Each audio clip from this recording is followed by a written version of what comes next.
This episode will be completely taken out of context.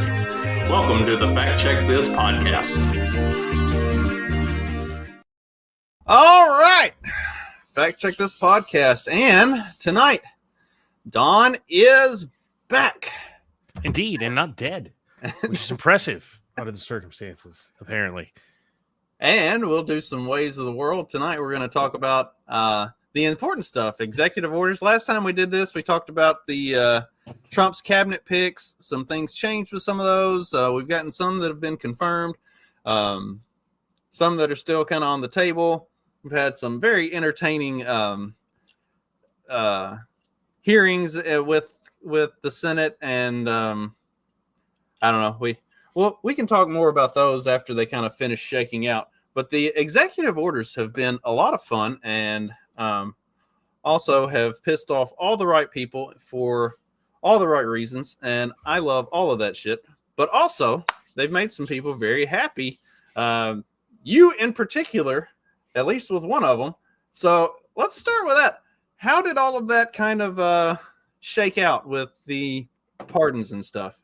So I spent most of January 20th pooping myself because, he was over there like, day one, I'm pardoning all of you. I'm just done with this, right? And so he goes and he releases 20 executive orders before he gets to it. I'm like, bro, you're going to do it, right? You're going to do it, right? Sure enough, about 7 p.m., unless you are one of about a dozen or so people, you were pardoned, your sentences were commuted. If you were one of the dozen or so people, your sentences were commuted. Or if your case was still pending, which mine was, it was dismissed with prejudice, which means it can't be brought again. So I am not a felon. I was never convicted. Dear leftists, enjoy, suck it. And technically speaking, I can still sue the government if I so choose. However, since they're currently raiding the FBI for everybody who worked on J6 cases, so I don't know if I need to. Yeah, and Pete Hegseth was confirmed. I think it sounds pretty good for Kash Patel to be confirmed. So that's two really good steps in the right direction for all of that as well. So yeah, that was indeed. And look, I like Pete. I do. I know the internet has their favorite grudge to hold against Pete, but that's all right. For the purpose of guy running the military, he does guy running the military things pretty well. And for those of you who are mostly autistic retards, which this is the internet, so that's probably all of you, it doesn't matter what the Secretary of Defense's foreign policy is. All right, you need to understand that. The only interface that the Secretary of Defense has with foreign policy is when we send the military somewhere, do they kill people? And that he will do that just fine. And speaking of that and executive orders, we've had some executive orders about the military. Oh, what was it? Prioritizing military excellence and readiness. Reinstating of service members discharged under the COVID-19 vaccine mandate. What else do we have there? I thought there was... So that one in particular, while you're searching, okay, thank you, good, I understand. This is one of those moments that tells me people don't understand how the military functions. If you are out of the United States military for 4 years, you're probably never getting promoted again. Large portions of promotions rely on a thing called time in service and time in grade. And if you have way more time in service than you should at your rank, you never get promoted. You go to promotion boards and they go, well, why did it take you 4 years to get past being a staff sergeant? And the answer is, well, but there was executive order. And if you don't have some nonsense like I got blown up in a war and I spent 3 of those years in a hospital, you don't get promoted. All right. And by the way, you don't need to say that if that's the case. They already know. They just want to know whether or not you'll tell them the truth, right? And so don't get me wrong. People will already know here sometimes, but there's a reason that about half the guys that this applies to were like, yeah, thanks, but no thanks. I don't know if I want to do that. And while, don't get me wrong, Hexeth makes this a lot better option, hypothetically, because if that guy does what he says he's going to do, he's going to go through presumably the 04, which is major for the two branches that actually do any fighting, and above, and get rid of all of the leftist political officers. And that might help quite a bit. Don't get me wrong, you're going to have to go through the enlisted side too. Nobody wants to talk about that. But let me tell you, having had a staff sergeant who thought that white people sucked and should not be promoted in 2009, you need to go through the enlisted side. Okay. It is not, as much as the officers are a huge part of the problem. Basically, the whole military needs to be run through at this point. And if you're one of these people, you need to be gotten rid of. And here's the thing. It is not everybody. In fact, it's not even a majority. I can only think of one staff NCO for which that applied to, which is a staff sergeant in this case, right? But he was there. I did a brief stint in the California National Guard. There was an E7 there who basically thought the same thing, right? You white people suck. Like, thanks, bro. Don't care. Just came here to shoot cannons. Leave me the fuck alone. Boy, was he mad. That was like 2013 or something like that. This is not a new problem. It is the case that this has been going through there for a long time. There's going to be a lot of work to be done. That said, if somebody's going to do it, then good enough. But this, for anybody wondering why, you've got guys who were like, yeah, I don't think I really want to go back. That's the thing, right? It's not just general fuckface that threw people out, right? It took an entire chain of command to do that. And of every single place in the military, I only know one commander that took a stand and said, we're not doing that. And that's that Marine colonel who got immediately forced out, right? That's, I guess that's not true. There was some Navy doc that went, this is bullshit. And he also immediately got forced out. So, it's the short list, but for those who are going to take a stand against the political winds, that's what it looks like, right? So make no mistake, guys who are at 18 years that got forced out because they're like, I'm not taking the vaccine. Those guys are probably going back and doing their 2 years because who cares? You're about to retire anyway. It's all over. Doesn't matter.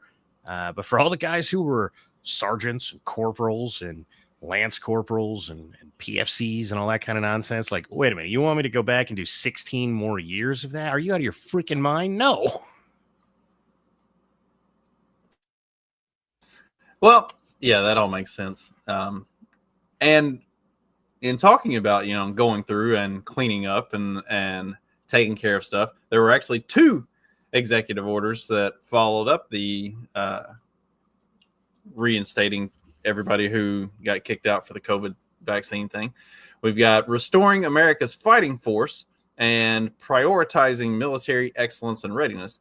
Both of them more or less come down to a lot of the same stuff. And a lot of it is, especially with restoring America's fighting force, like right out of the gate, as chief executive and commander-in-chief, I am committed to meritocracy and the elimination of race-based and sex-based discrimination within the armed forces of the United States. No individual or group within our armed forces should be preferred or disadvantaged on the basis of sex, race, ethnicity, color, or creed. And then it's got a whole bunch of other stuff that goes on to make explanations and definitions of all of that, to basically weed out promotion of people based on anything other than, are you the best person for the job? If the answer is yes, then you're the person who should get the job.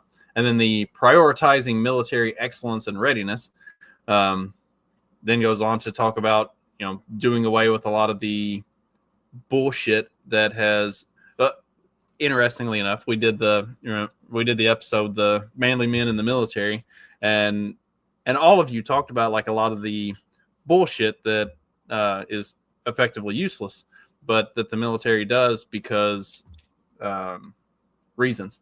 And a lot of the prioritizing military excellence side of it is going through and eliminating the dumb bullshit and having a fighting force that is actually prepared to be a fighting force, not a political statement thing. So here's to hoping that means the end of sharp training. And if you don't know what that is, you are a blessed human being, because it has plenty well made its way into civilian life. And so I'm sure everybody has at least heard of it. That said, how far are we going with this? We getting rid of the woman physical fitness standards? Is that it? Are we you ladies out there running 3 miles and doing pull-ups now? Is that how it's going? I mean, I'm down. Don't get me wrong. I just don't think it's happening. I mean, it would be nice. A lot of the wording of Restoring America's Fighting Force talks about utilization of the Secretary of Defense and the Secretary of Homeland Security to go through curriculums, leadership, instructions, looking at how things are constructed. And Pete Hegseth was pretty clear. He doesn't think that women should be in part of the fighting force. So if Trump is going to give the Secretary of Defense and the Secretary of Homeland Security the authority to do that sort of stuff, maybe. I doubt it, but maybe. I would take at least if they can like dial it back a little bit. Yeah, I was just gonna say I'll take a rollback to no combat arms. Good enough, right? You know, the thing is the thing that I worry about, and because I see the grunts of the world do this, or the soft guys of the world do this, because they all think, and to be fair, I just did, right? Because don't get me wrong, the correct answer is no women in the military, right?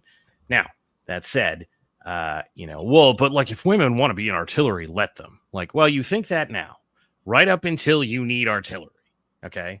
Well, if women want to be in tanks, let them. You think that now, right up until you need tanks, okay? Now, dear angry whams, look, I have watched many of you try and throw 100-pound rounds, or rather, things that weigh 100 pounds. I was out before there were women in artillery. Thank God.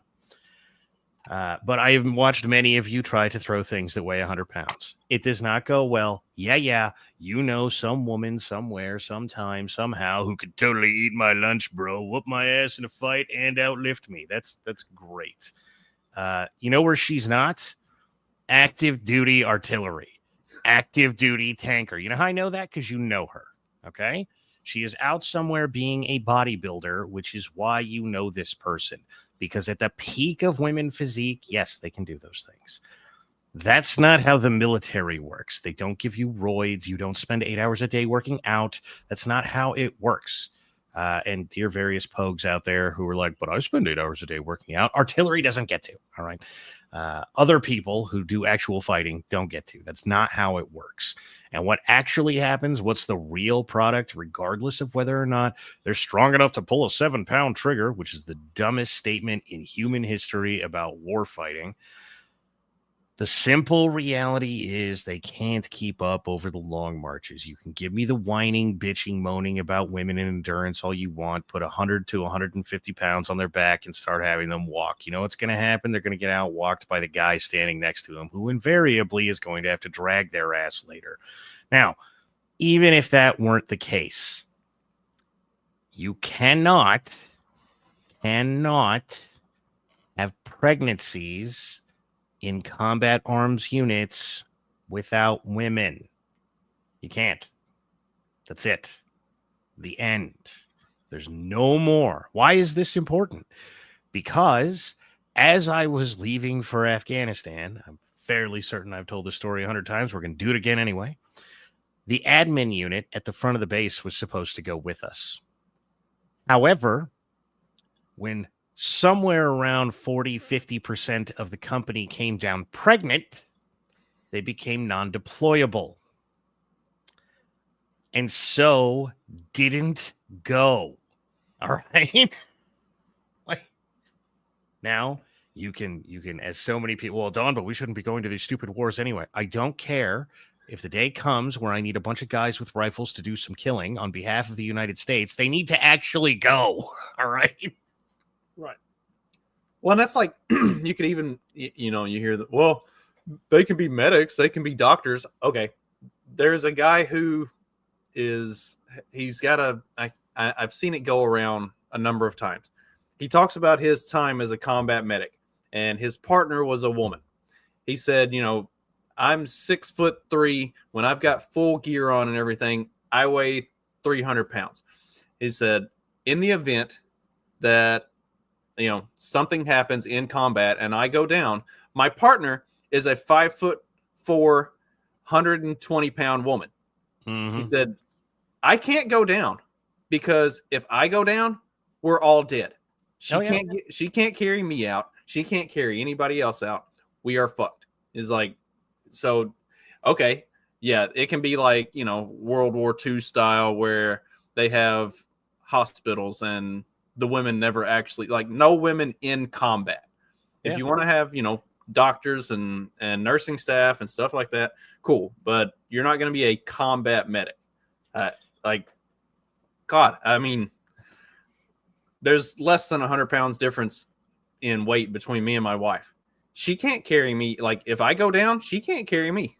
And oh yeah, I mean, it's not same deal. And look, man, I was at peak weight while I was active duty. I was about 180 pounds, right? And sure enough, it is another 100 pounds of gear, give or take, depending on whether or not you're a saw gunner. Mostly. That said, because I have been a smartass since the womb, my best friend from the Marine Corps is 6'2", and I think he was 240 at the time. And so, guess who I spent all of my time fireman's carrying, buddy dragging, right? Like, oh, good, smartass, good, carry the heavy guy, ready to go, right? And so, look, it turns out testosterone makes a difference. That's all there is to it. 180 pounds, absolute peak weight, still carrying 300, 325, because he was a saw gunner. All right. Like, it's, 200 and some change, 225, 240 pounds of him, 100 pounds of flak jacket, Kevlar plates, and almost another 100 pounds of weapon and ammo. Right. Like, it's a lot of dude. All right. I don't know. It's probably more like 40 or something like that, or 50. But regardless, it's like 300-400 pounds. And guess what? You get to throw them on your back and you get to walk with them. That's it. That's all there is to it. For those of you who wonder why we all have bad knees, that's why. It's so. But every time, and I do mean every time, that this gets tested, anytime that anyone's ever talked about it in any serious way other than political virtue signaling, right? The results are bad. Take women out of combat units. It is just the correct answer. And the only study ever, to the best of my knowledge, done on it. And by the way, study does not involve how many women can pull a trigger, because that was, in fact, a quote study. But the only study on women doing combat things was done by the Marine Corps, and it was bad. All right. All male units outperformed all female units to the tune of about 100%. And they also outperformed mixed units to the tune of about 100%. That's bad. Go figure. I mean, this is the women in sports thing. And there are significant physical differences between men and women, and when you have something that physical is a large majority of the responsibility in the job, then obviously they're going to outperform.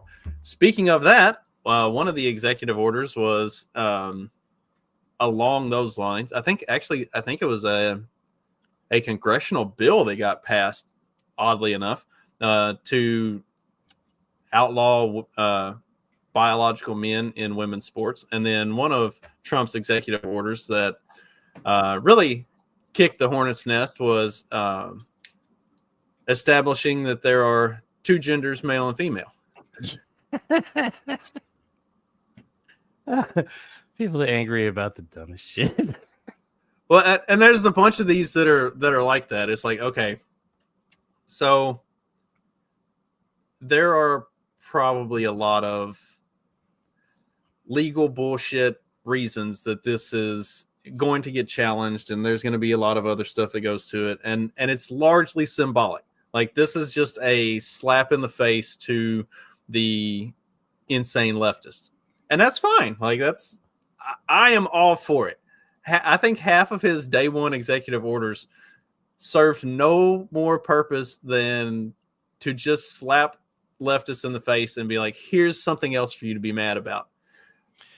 So I forget who I saw talking about this, but I wish I could remember so I could credit them for it. Trump did a lot of things that mattered, and at the same time was like, oh, but there's two genders, right? And what are all the headlines, right? Oh my God, Trump passes a rights executive order that says there's only two genders. At the same time, he's like, we're deploying the Marine Corps to the southern border, you know. But every headline says there's only two genders, and you know what? I'll take it, right? MSNBC can spurg about there being two genders all they want, as long as, and I know somebody thinks it's all engineers or something like that. It's not all engineers. As long as I've got a bunch of 0311s that are very angry at, again, having to be in a desert, because they all always are, who are ready to go kill the cartel. All right. That works for me. I'm sold. Well, and that's one of the, I thought that was going to be something that was telling about all of the executive orders. Was we knew there were going to be a bunch of executive orders. There are also a bunch of memorandums and other stuff that are not technically executive orders, but they were, things that he signed on day one that the left got all spurgy and lost their shit about. And I thought it was going to be interesting to see the ones that the things that they really got mad about and the things that they really talked about, because those are the things that they're going to challenge.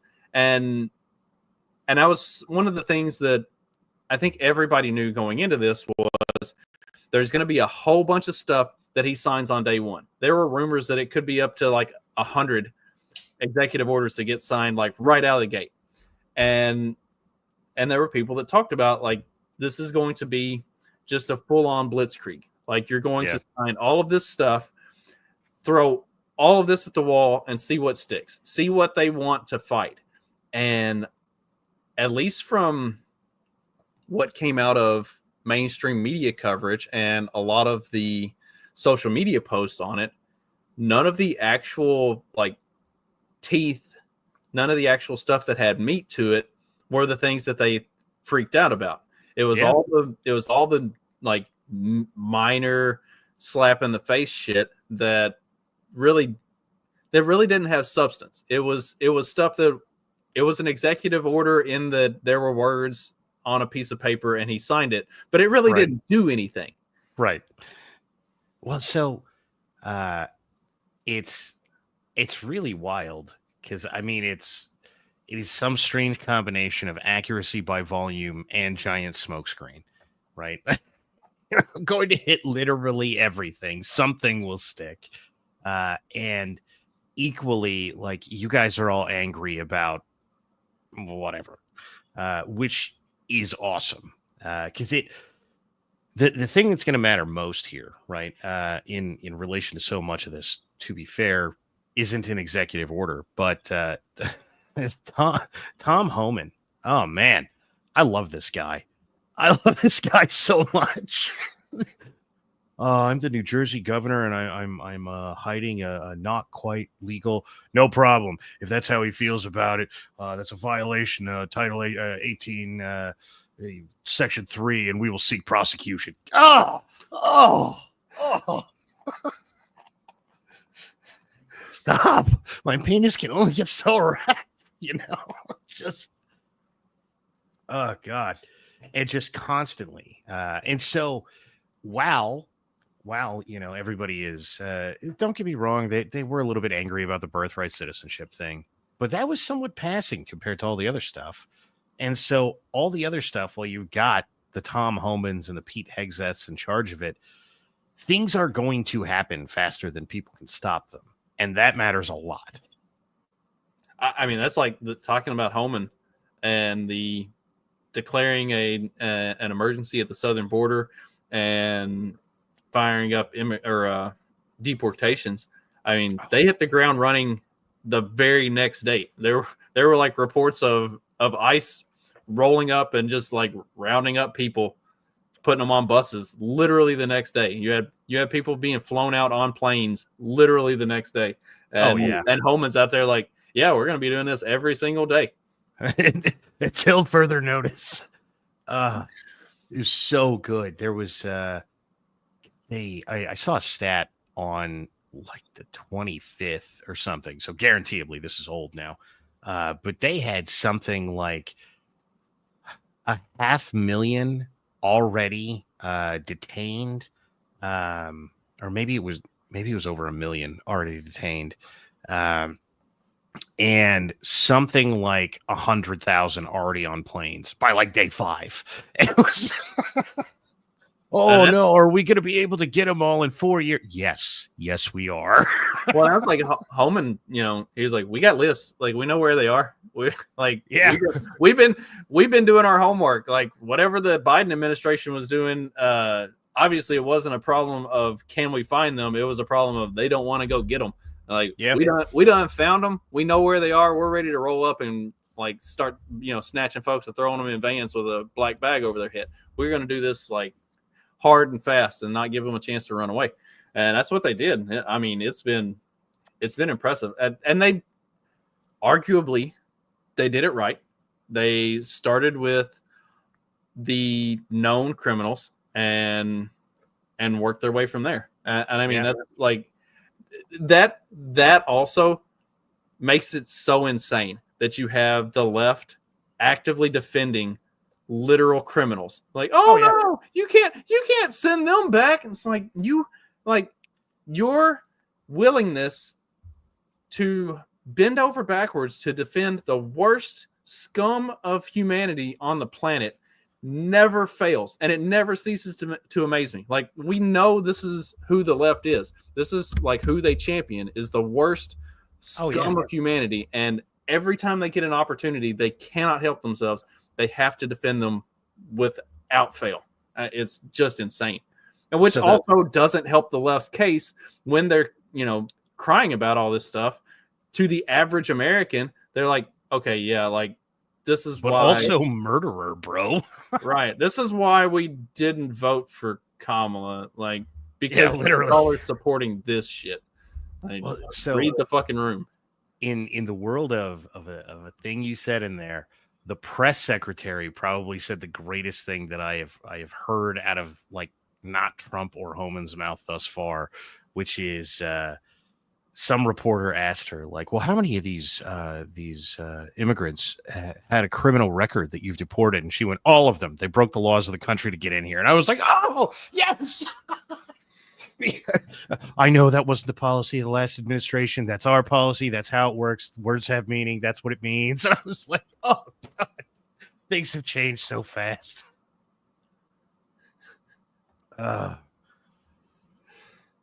Oh man, that's gonna be. I am dying. I hope Homan goes personally. All right, that's all. I'm like, just shows up and is like, hey, I'm mostly here because there's gonna be cameras here while I arrest a governor. Okay. What? Did you see the stuff with like J.B. Pritzker of Illinois talking about how they're going to, they were going to protect people while you also had police chiefs and sheriffs meeting with Homan, like police chiefs and sheriffs, not just across the state of Illinois. There was like a sheriff somewhere on like the outskirts of Chicago that was meeting, like, I think might have even been like Chicago's South Side that was meeting with Homan to be like, yeah, this is where they are. Like, we'll help you out. Like, we want them out. Which that in and of itself is crazy because there has been a huge thing in Chicago that's been going on over the last couple of years where Chicago has been setting up these like immigrant camps and stuff.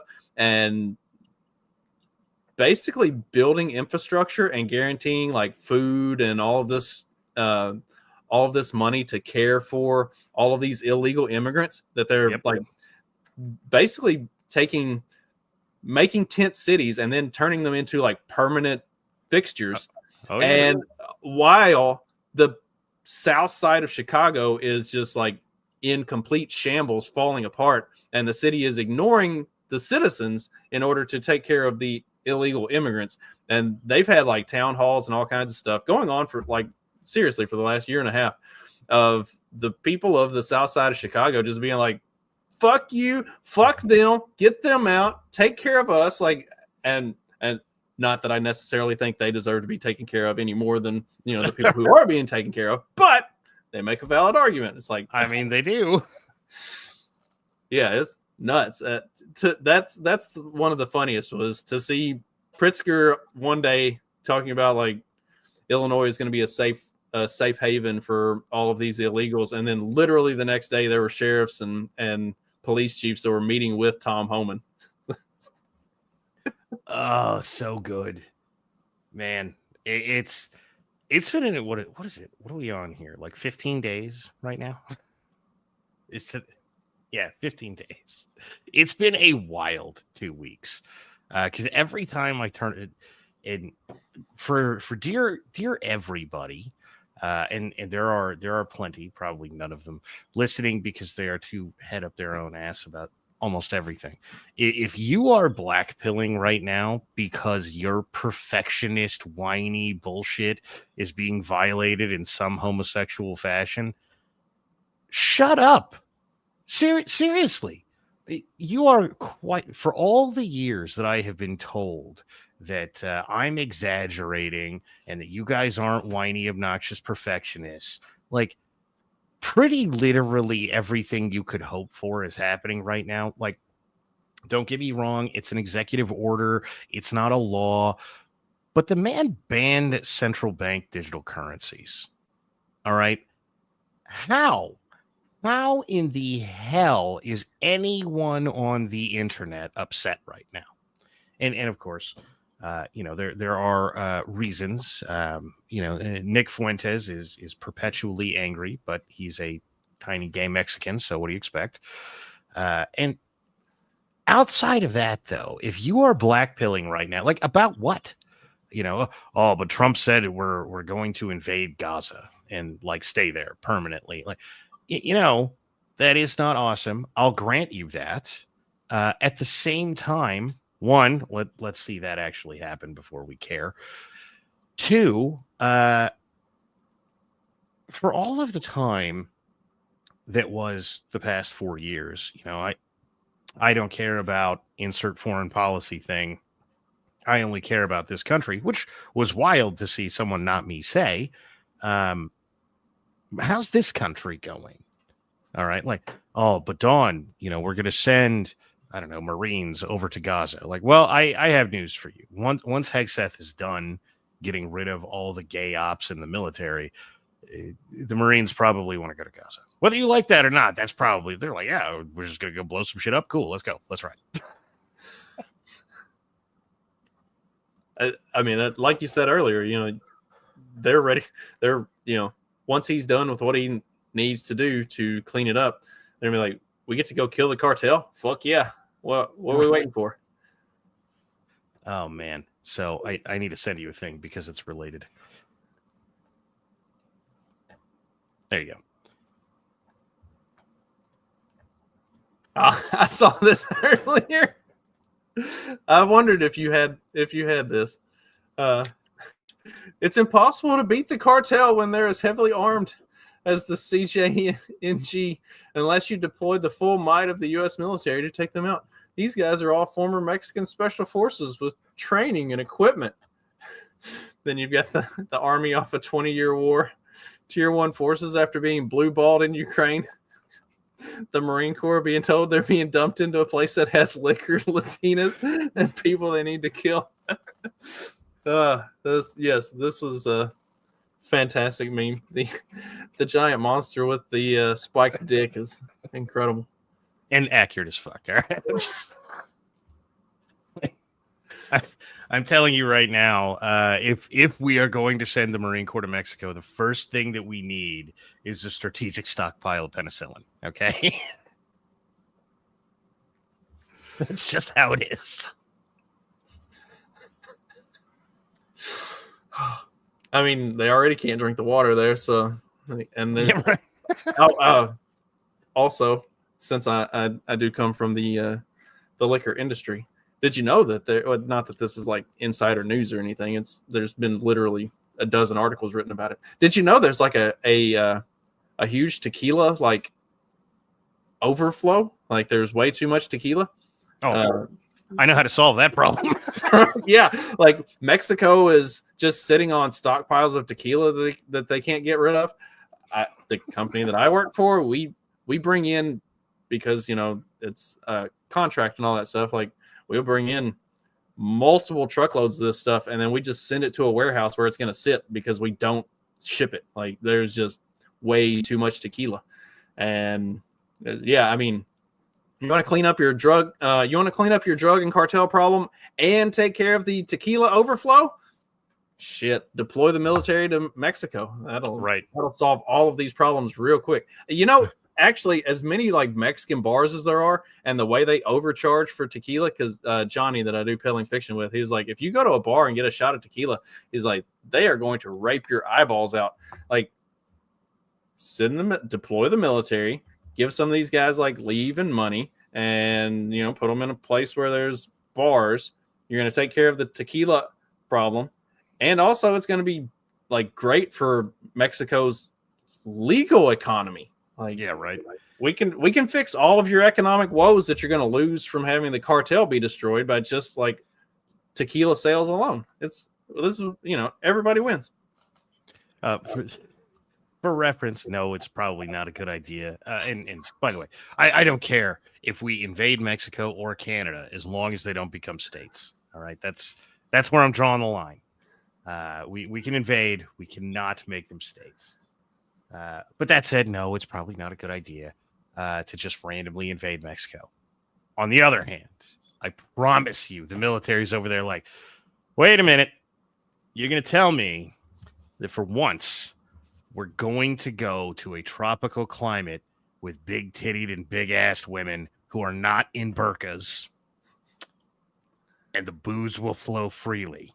All right, so the military has wanted this war at least the Lance Corporal level for the past 30 years. Okay, I'm just throwing that out there. That's how it is. Speaking of war with Mexico and I guess also with Canada, we had some trade war that went on. I guess that was relatively short-lived trade war, but I was going to say more like a trade battle. And again, that was one of those that I think the craziest thing that I've seen on this, I saw a post on Reddit. So I love Reddit. All I do is just troll leftists on all of their subs, and it's incredible. I could just sit and laugh at the replies that I get all day long, and I could cancel all of my television like streaming service, all of my entertainment subscriptions. I could just cancel all of that and just sit on Reddit and watch people reply to me saying just something like a little bit pro-Trump. The way they just lose their shit is hilarious. But one of the most entertaining one that I've seen was on Reddit. Somebody posted that Trump is actually the one who caved on the Canada thing. That Trudeau is just doing what Trudeau had already said he was going to do in December of sending the troops and gonna go like take care of the border and help with taking care of the border and stuff. It's like, okay, but if that's true, then like why did he? Why did the argument to begin with? Right, like why not? Why not just be like when Trump says, "Hey, if you don't help us with this stuff on the border, then I'm going to impose tariffs." Just be like, "Yeah, we already got that. We already got that covered, dude. Like we're a month ahead of you." Just say that, and why go through all the dick wagging of like, well, we'll tariff you back. It's like, or we're good. Yeah, already done. It is quite literally because they and to be fair, have a moment of silence for your local leftist. All right. All of that time where in dear right wing, I know you were blackpilling for years. Everybody was sad about everything. All that is how the left feels right now. So have a moment of silence for their hopes and dreams because they are being fucking crushed right now. And I'm here for it. All right. That's all I'm saying. Who was, or which country was it that said they weren't going to take the planes of deportees, and then Trump made a threat, and literally, like, what was it? It was Colombia. Yeah. Okay. So it was like Trump was on the third hole. Trump was golfing that day. It was like Trump was on the third hole when they said they weren't going to take the planes, and he issued his threat to them, whatever it was. And by like the ninth hole, they caved and they were sending the presidential plane of Colombia. They're like, oh, actually, we have a plane that we can help you do this. We'll expedite the process. Oh man, so good because it. Oh god, I think all he did was threaten to tariff their coffee. Like that was pretty literally it. Like, hey, dear Colombia, we're not gonna buy coffee from you anymore. The end. But that's like their number one thing. Oh, it's like a third of their economy, right? That would shut down their economy. So, nothing. Like, and that's the thing is, so, the Tariff Act of 1930 got brought up a lot when Trump was talking about, the tariffs on Mexico and Canada, and it's like, yeah, okay, that objectively, when that went into effect, it worsened the Great Depression.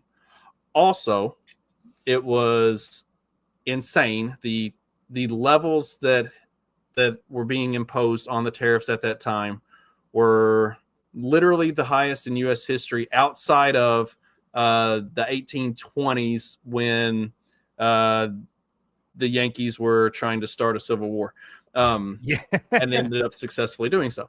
Yeah, outside of trying to kill King Cotton. Right. Okay. So, outside of that time frame, this was literally the highest tariff rate ever.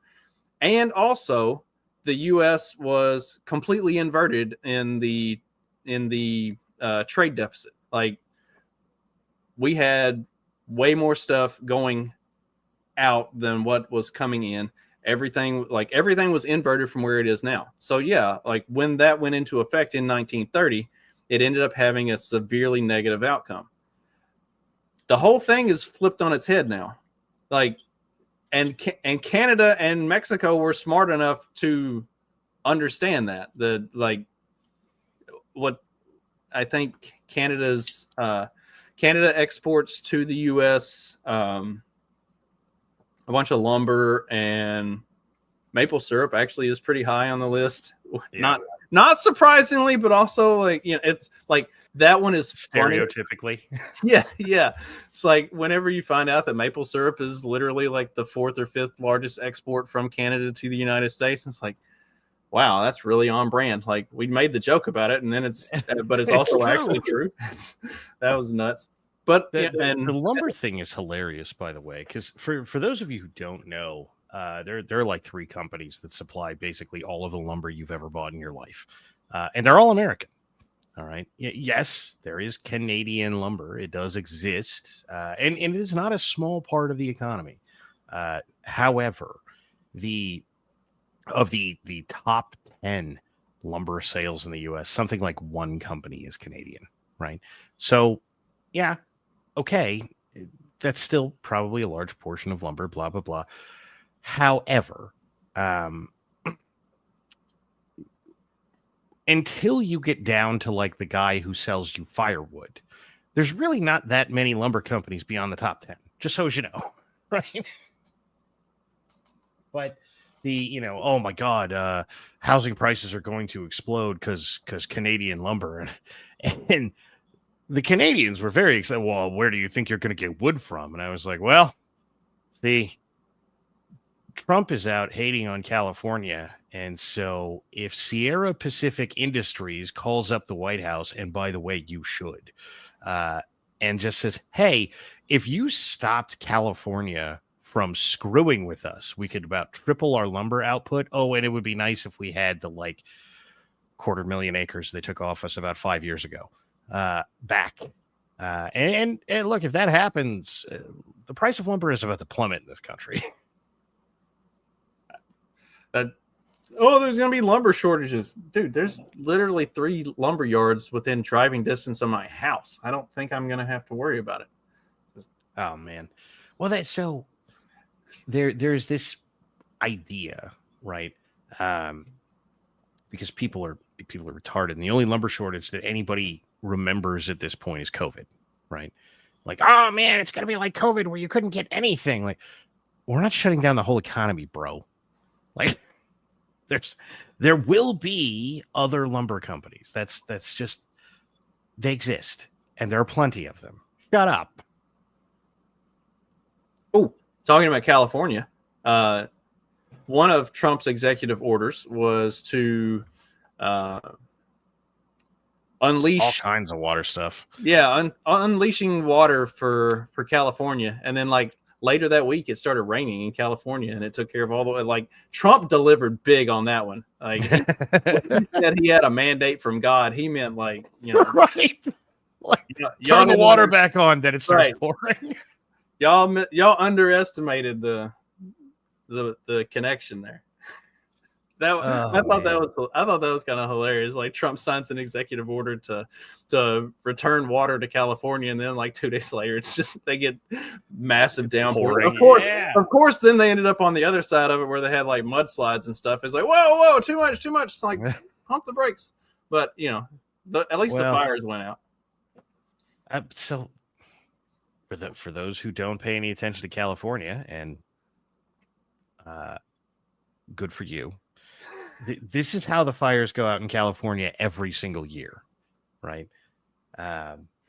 This drives me nuts, right? Because every year somebody's oh, California's burning. Oh, and then they get mudslides. It's like God hates them. Well, look, that may or may not be true, but if that is the case, God has hated them since about 1540, and that is just the beginning of the records we have, all right? It's always been this way. Please stop. Isn't it funny?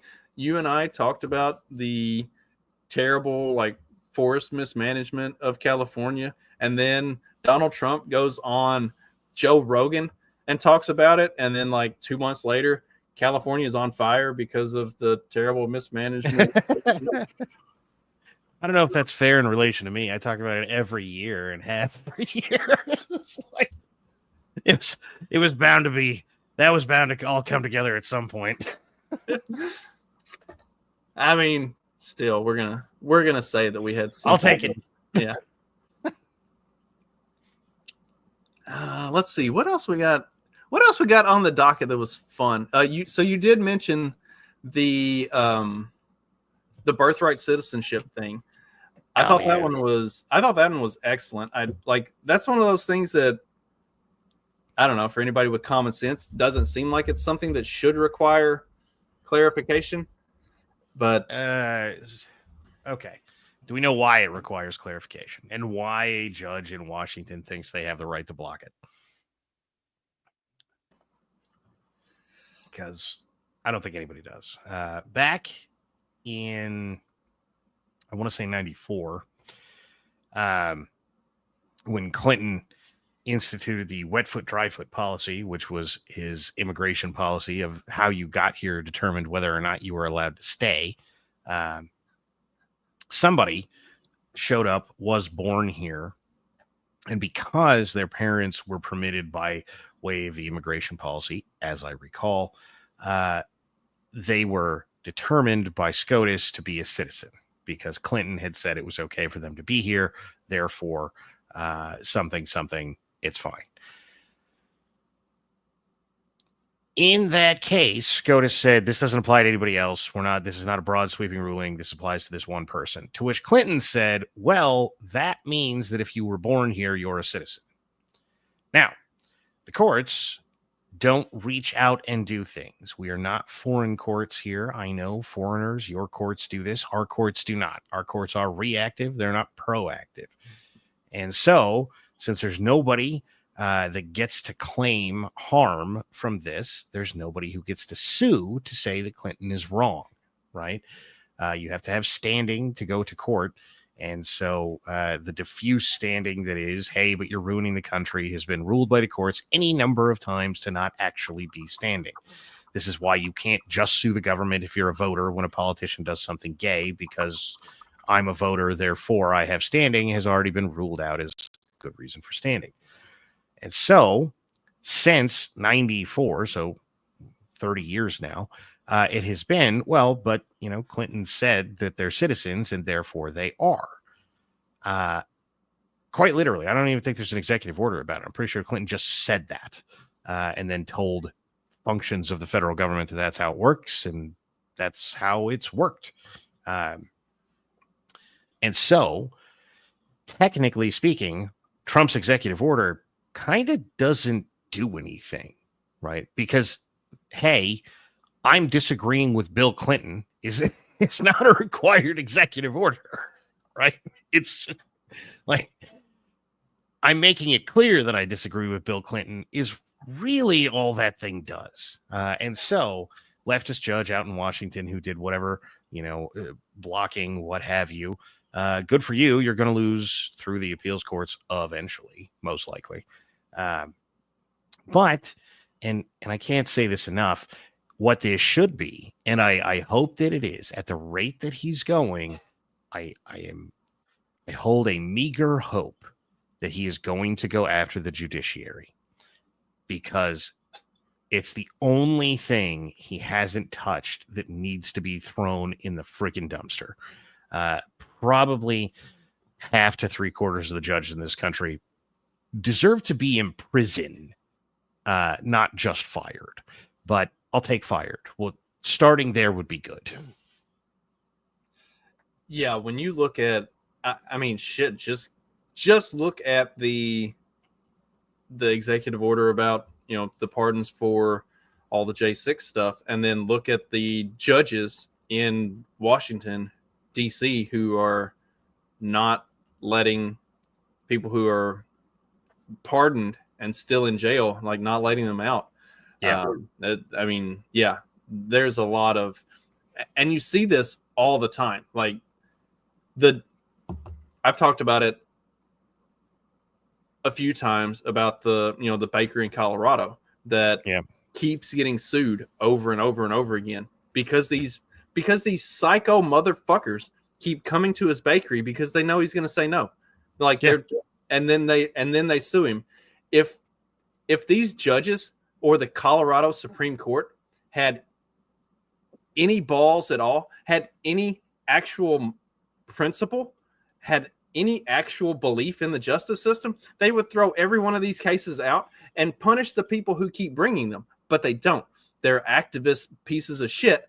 And so they keep letting this stuff happen. And thank God for the couple different organizations that fundraise and for that one dude. Yeah, just so that he doesn't go bankrupt fighting this stuff all the time. I think the last one that came up this most recent time, Colorado Supreme Court ended up tossing it, and the manner in which they tossed it probably means that it won't be able to happen again. But it's not like that's going to stop these. Like, these people are seriously mentally ill. I mean, that's kind of their thing. There's something wrong with them, and so they're going to keep trying. But on that front, Trump may have already done the thing that is going to solve that problem, because you said so. For those that don't know, it's hypothetically it's U.S. aid. It's us sending money across the globe to fix disasters and whatever. And on probably the first day it existed, that happened at least once, I'm pretty sure. Then since at least the 80s, for some reason, all that money gets, like we go to a disaster zone and then we hire an American contractor to provide a product. The American contractor may or may not provide a product, but for some reason, the American contractor always needs the Democrat Party's help. And so he pays somebody in the Democrat Party or a donor to the Democrat Party or a friend of a donor of the Democrat Party. And it has been going on that way for 40 or 45 years now, dependent on, when exactly you want to peg the line. And don't get me wrong, I'm not saying it wasn't happening before that. I'm saying it becomes blatantly obvious around then. And so a lot of this is quite literally just a giant money laundering operation that promotes things like the ACLU, who, for whatever reason, often ends up on any number of these excursions around the world. A bunch of years ago, they were like embedded with ISIS or something like that because reasons, and they were there on that exact kind of premise, right? And they've showed up in, I want to say, Chad and like 50 other disasters. There, for whatever reason, are ACLU lawyers there. And the ACLU gets a massive donation that pays for this and a lot more. And who do you think is funding these lawsuits against guys like this Baker, right? And why are they doing it? Because eventually they'll make it out of Colorado and hopefully get some good court precedent and all these other kinds of things. It's not just to torment this Baker. That guy's just a good lightning rod. And they know that every time they ping that thing, it's going to hit back with no. And so they just keep going to the same place because they don't care if they destroy that guy. They want the court precedent. And so since they haven't got it yet, since, gay marriage, that they just keep going. And once they get past all the, trans people are demigods that we must worship on planet Earth, they'll move on to something else because that's how they work. And that's how they've been working for the past half century. So as Trump shuts down all of this crazy money laundering nonsense that is in fact funding all of these people, these things are probably going to slow down. They're not going to go away. Don't get me wrong. I'm not here to say that never again will there be a dumb lawsuit, because by the time I finish the sentence, someone would have filed a dumb lawsuit. Now, that said, slowing down matters a lot, right? If we don't have 100 of these things getting filed a day, the likelihood that we eventually find the right grouping of judges in the right case, because that's basically what this is judge shopping by volume. The likelihood that we get that becomes lower and lower and lower and lower. This is also why he needs to go after the judiciary. Yeah, absolutely. And I think that is one of the things that Trump has talked about is going after judges. There was the ending the weaponization of the federal government. There were another executive order about stopping the use of the judiciary to go after political, and crazy how all they talked about for a month after the election was how Trump was going to go after his political enemies, and that's why Joe Biden needed to preemptively pardon his entire family, even though they're completely innocent of everything. He still needed to preemptively pardon them for everything they may have potentially done starting in 2014. I don't know why 2014 is an important date to start the pardons on that stuff. Might not. Do you actually not know? I do know. I've talked about it quite a bit, but yeah. That's just coincidental. That's when those pardons all happen to start, and then one of his day one executive orders is to prevent the judicial system from being used to go after your political enemies. Indeed. That, and he even talked about that. He didn't say that he was going to. He said he was going to go after the bad actors in a lot of this stuff that had done things illegally, and he was going to stop the judiciary from being used to go after people who had not done anything. In the world of funny things related to this, let's see here. When did this get filed? Today, the FBI filed a lawsuit because Trump asked for a list of people who worked on January 6th. And according to them, this is political persecution, them being the FBI, because even asking for the list is assembling a list of your political opponents. Cash cannot get confirmed fast enough. You know what I mean? Though I will say this because we are post dismissal with prejudice. Dear perjuring FBI agents, yes, perjuring, lied to a court in court documentation. That's what perjury means. Maybe if you don't want to get fired and, God willing, imprisoned for the crimes you have committed, then you shouldn't have committed them. And to wrap it up, speaking of going to prison, maybe they're worried about one of Trump's executive orders, restoring the death penalty. Yes. Technically not on the list of punishments for either deprivation of rights or perjury, but who's we're Bukel, right? Yeah, that guy that just was like, hey, we'll take your El Salvador, we'll take your prisoners. Send them. Send those FBI agents to El Salvador. I'm sold. So we had such a problem, we built extra prisons, so we got plenty of room now. All right. We cleaned up our problem. We can house some of yours too. Let's go. I mean, it's not quite the Turkish prison joke from the 80s and 90s, but I'll take it.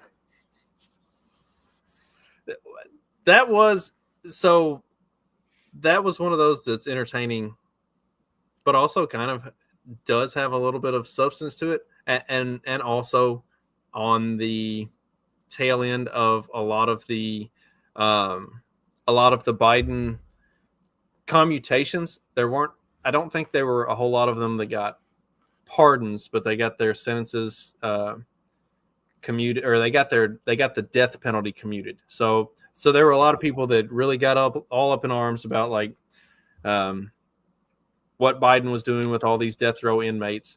And what it ultimately amounted to was they're not going to get executed. They just will serve out life in prison. Yeah, life with no potential for parole ever. Which that I don't understand. Or I understand that just plays into the prison system, and it's what Kamala Harris got her teeth on, was utilizing the prison system in similar manners to make sure that you keep people in forever and get those, the revenue generators never get a chance to leave by death or otherwise. Yeah. But like we had Indiana had its first execution not too long ago in like a very long time. And they say a lot of these it's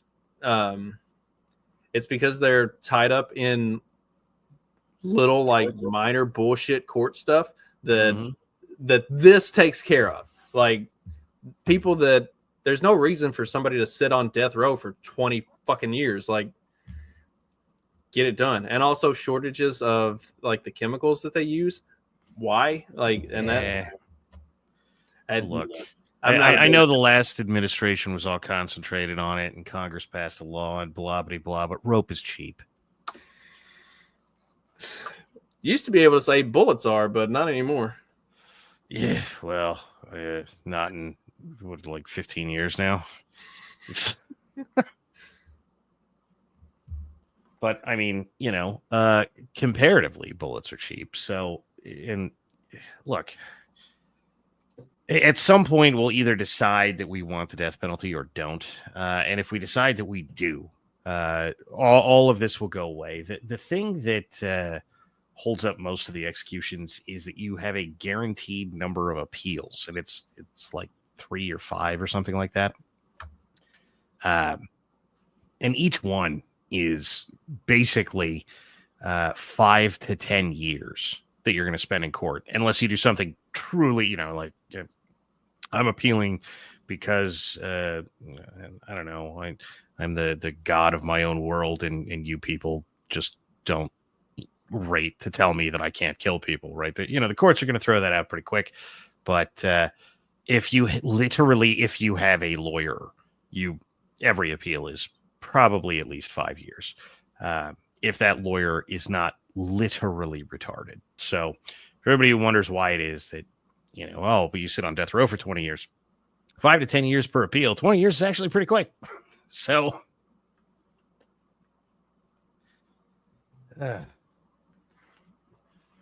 so much silliness over so many years. Yeah. And again, that's like Trump needs to go after the justice system. Anybody that's ever spent any significant amount of time in court for, I don't know, like, child support or a divorce or something, like, it's terrible. Everything about it is terrible. So imagine if, for something that small, as terrible as it is, imagine how much worse it gets as you go up the chain for everything else. And we see it regularly. And yeah, he definitely needs to, hopefully something will be done on that front. I guess we'll kind of wrap up with, judges are federal employees in a lot of those cases. Indeed. And one of the big things was he signed for federal employees have to come back to work.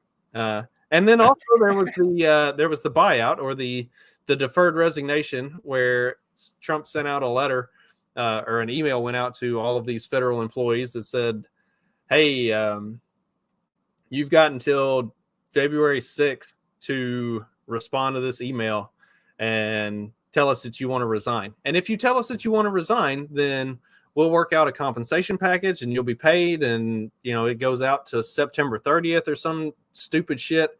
And like, you'll be taken care of, and we'll politely show you the door. Now, for those of you who choose not to stay or who choose not to leave, we can't promise you that we're going to still have a job for you, but we appreciate your service. I gotta say, it's a pretty brilliant move. This year's budget will suffer for it, but it would be the last one. And that, man, time preference is a huge thing, and my God, is that a good move?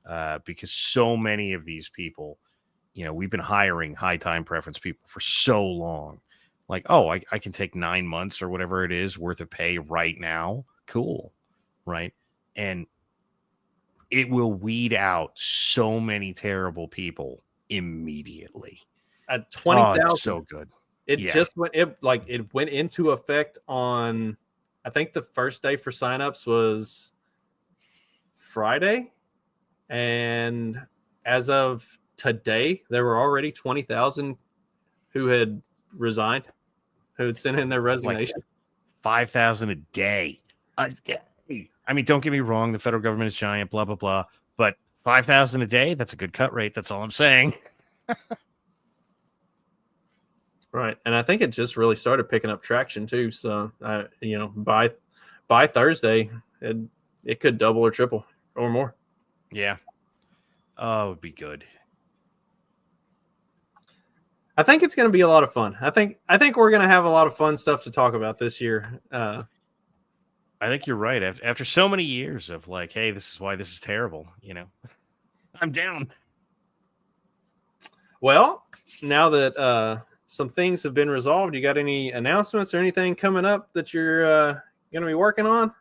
No, sadly, I maintain semi-hiatus fashion. I will be on the Council on Future Conflict Friday at some point. I don't know exactly when. There is an ongoing discussion that someday, somewhere, somehow, I will produce content again. I don't even know what that's going to look like at the moment, but it might happen. So I'm working on it. We'll see how it goes. At least you've cleared that one big hurdle that you don't have to worry about, going to a federal prison for potentially saying the wrong thing. You're not wrong. Though I will say, because I am so willing to throw the rest of everyone else involved in prison, that neither my judge or DA was that ridiculous, which is impressive because DC. So it was odd. I'd say that is really positive to hear. Yeah, right.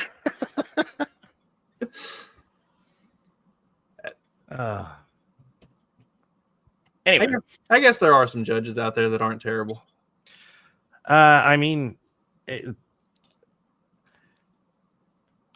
I went to a DC court and kept firearms while charged federally. So I would love to just dunk on all of these people all of the time, but it was pretty literally like, hey, we're gonna lay out a schedule for hearings, and other than that, you have to comply with probation requirements. But even like my probation requirements were tell my PO if I'm leaving the gigantic area between Amarillo and Dallas, right? Like that, and don't break the law. And it's like, okay, that's like, what's that? That's like an 8-hour drive. So that's a pretty big space, right? Don't leave North Texas without telling me. And I asked him about it, and he was like, well, it doesn't say I can stop you. It just says, tell me. So just tell me. That's pretty agreeable, honestly. Huh? Right. Actually, my PO is a gangster. I love that guy. That poor dude, he felt so bad the whole time. You could tell. Anyway, before I end up keeping us here all night, recounting all things that happened in relation to J6, and maybe if nothing else, I'll just sit down and put together a stream of like, hey, so this is what happened. That would be good. That would be helpful for people, because there are people that haven't had the conversations with you that I've had that might understand some of it, and I'm sure you have plenty of people that are legitimately curious about that, and that might be a good at least a good one-off, if nothing else. See, this is me encouraging Don to do shit. There you go. For those of you who are listening and watching, I did my part. Now y'all go bug him too. I'll see what I can do.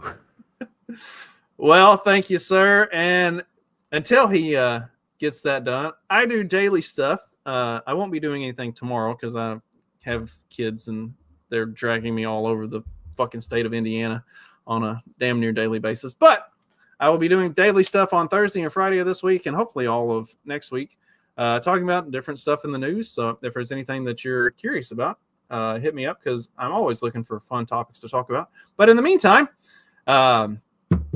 check this out on this will go up on all of the podcatchers and everything tomorrow, so go check it this episode out there. If you want to listen again, check out the daily stuff that I got coming out, and be sure to stay tuned to Don, because he will definitely be doing a recounting of the whole January 6th experience at some point. Thanks again, Don. Thanks, everybody that was watching and listening. And I will see you on Thursday, hopefully. Later. Latest.